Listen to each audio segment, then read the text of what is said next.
আমাদের সমাজে একটা কথা কয়, কয় সৎসঙ্গে স্বর্গবাস, অসৎ সঙ্গে সর্বনাশ।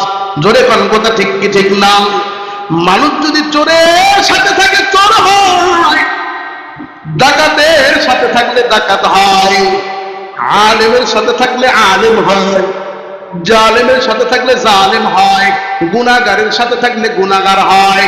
মানুষ যখন যার সঙ্গে সঙ্গ দেয় তখন তার আকৃতি মানুষের ভিতরে চলে আসে। এই জন্য আল্লাহ রাব্বুল আলামিন বলেন, বান্দা হে মুমিন মুসলমান, আমাকে তুমি ভয় করো না। আমাকে ভয় করার পর তোমার ভিতরে একটা মুড চলে আসবে, আল্লাহ ভীরু মুড চলে আসবে, পরিবর্তন চলে আসবে। বান্দা তোমার চেহারার ভিতর নূর চলে আসবে, বান্দা তোমার ভিতর একটা ঈমানের ঝলক চলে আসবে।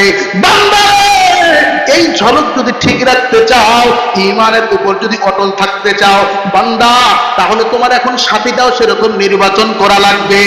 এই পর্যায়ের জমিনের ভিতরে মনে করেন না যে আল্লাহর ওলিরা এখন নাই, বড় হুজুর আব্দুল ওয়াজেদ রহমাতুল্লাহ আলাইহি চলে গেছে, তাই বলে বড়গ্রাম ধোবাডাঙ্গার মাটি ফাঁকা হয়ে যায় নাই।